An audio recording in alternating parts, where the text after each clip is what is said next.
There is a lot to say about Fundog Studios' new co-op survival horror shooter thing, the Forever Winter.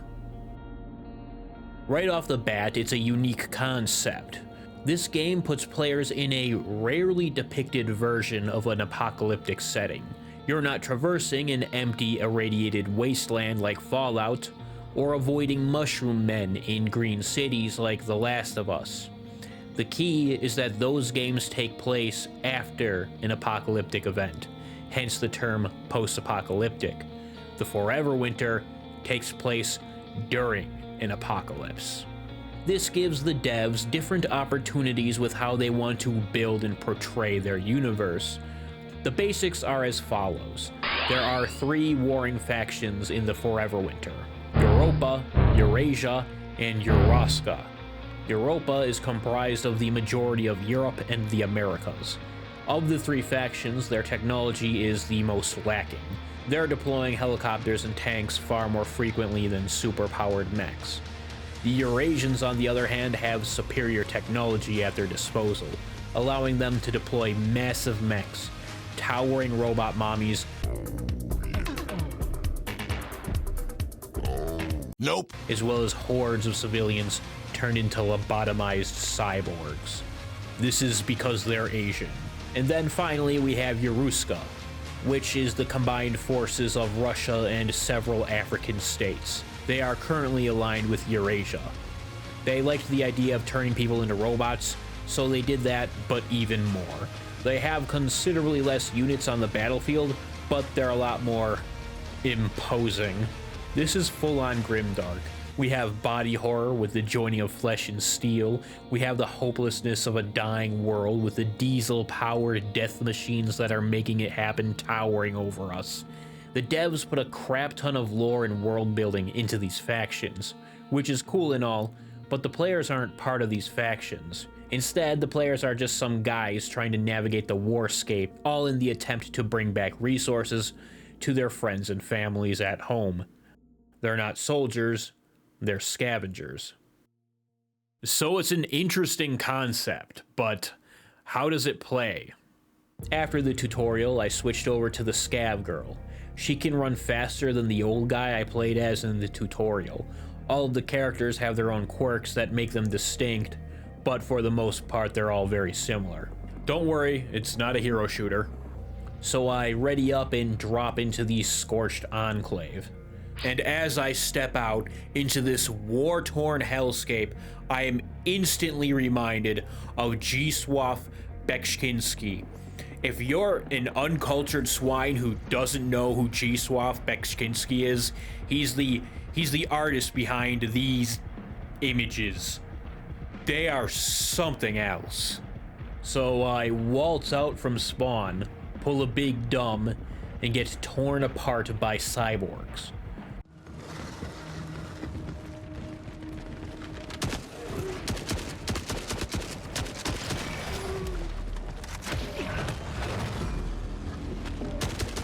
This is 100% because I was playing as a woman, and as we all know, women are useless.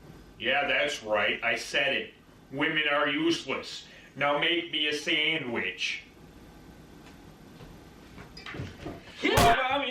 That first round went poorly, so this time I chose the Masked Man, because he looks cool as fuck. This time I played like Fundog intended, which means this game is now a stealth game. I slowly moved forward, avoiding enemies and scavenging resources from corpses and caches that were strewn across the battlefield.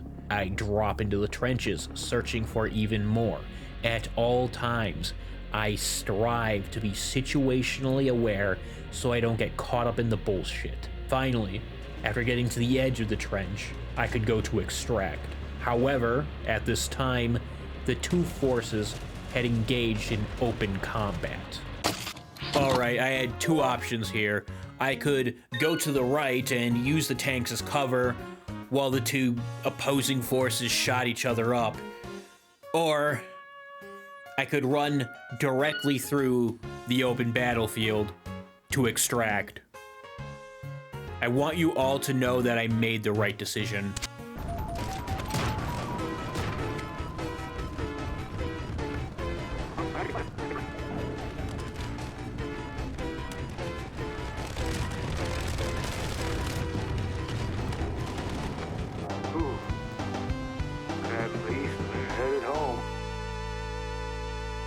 The game through and through is a stealth game. I've seen people calling it an extraction shooter.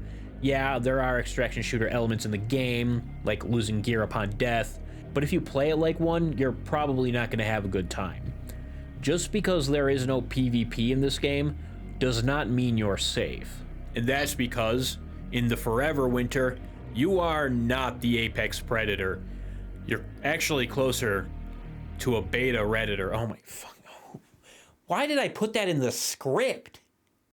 So I made it back home and deposit my shit. The innards, or what I'll refer to as the player's base going forward, is where you can grab missions, buy gear, upgrade your characters, modify weapons, and more. There is one final mechanic that I'm going to mention in this impression video, and that's the water. The TLDR goes like this. Water is a resource that players find in the field or receive from completing missions. This is used to extend the life of your base, and it also enables certain upgrades. 1 water is consumed each day in real time. If the base runs out of water, the player's progress pretty much resets. This, aside from the performance issues and bugs, is the main point of contention within the community. The two sides of the argument are the hardcore players, who like the current system, and the casuals, who wish to change it. I'm not going to get too deep into it, but I believe a switch to a consumable system would be a hell of a lot more hardcore. Each run could cost a portion of water, meaning players would have to manage what resources they target each run. In fact, runs with more rare loot could require more water. This makes the failure condition based on the player's performance on the battlefield and management skills, instead of investing like 3 to 4 hours a week just gathering water. Keeping the current FOMO adjacent mechanic tells me that Fundog isn't confident enough in their game to keep players invested in it. Therefore, they created this timer system so stupid people would think they're hardcore, when in reality, their time is just being taken advantage of. With the main mechanics covered, it's time to move on to the game's performance. Before we get too deep into this segment, I want to clarify that I do surpass the minimum requirements. However, I don't quite reach the recommended specifications. I did wind up upgrading my PC after a few days of running it on an external SSD. I can certainly say it runs a hell of a lot better on an M.2, but I still had frame drops and stuttering. Even aside from the performance issues, the game was buggy. More often than not, the AI soldiers have the downs.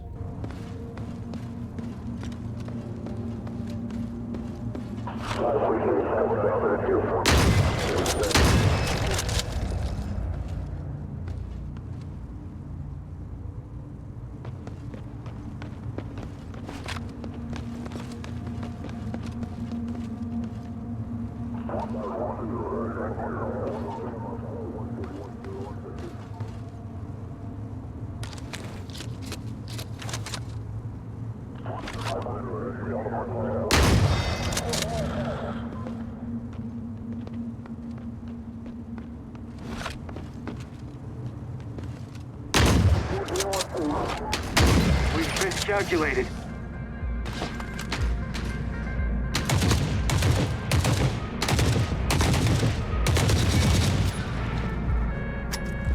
It's not uncommon to see them walking into walls or repeatedly running back and forth. I've had cyborgs chase me and suddenly disappear for no reason. Oh, zombie, zombie, zombie. Oh, What? I ain't gonna lie, the AI is kind of ass. The worst I've had is the game spawning 3 patrols on my squad within 2 minutes.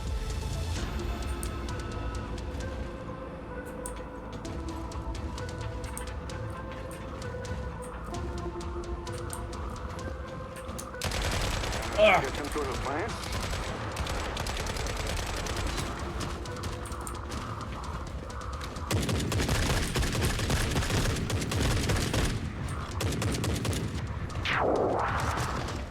Good lord.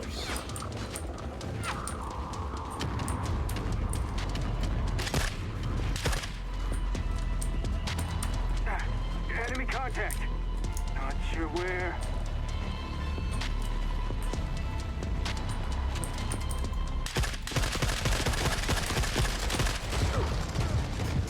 Integrity failing.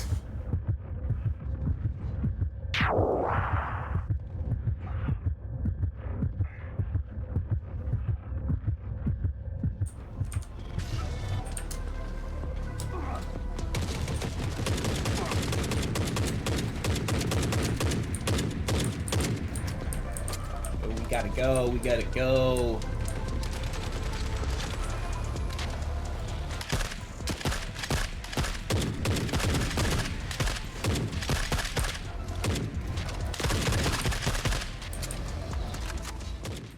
Needless to say, we didn't make it out of that. One of the most notable problems, in my opinion, is the map sculpting. I've fallen through floors, I've failed to climb over objects on multiple occasions, usually ending with a soldier unloading a shotgun into my ass, and I've been cucked by invisible walls more often than I'd like to admit.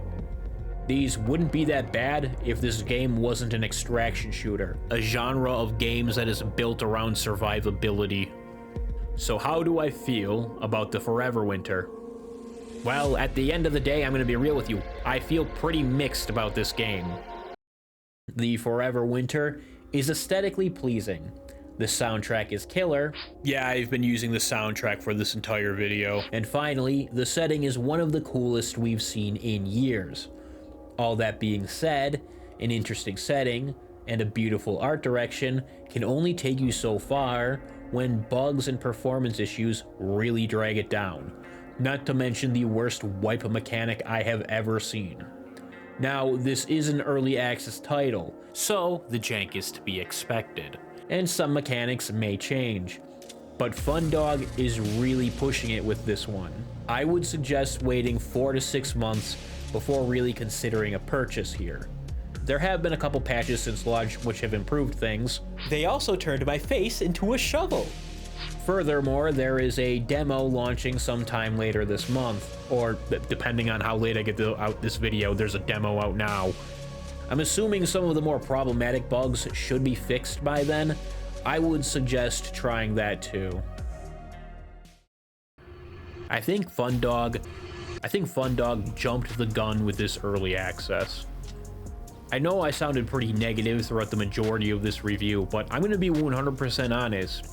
When things worked, when everything worked in the Forever Winter, when everything went fine, the game was really fun, and I really want to like it.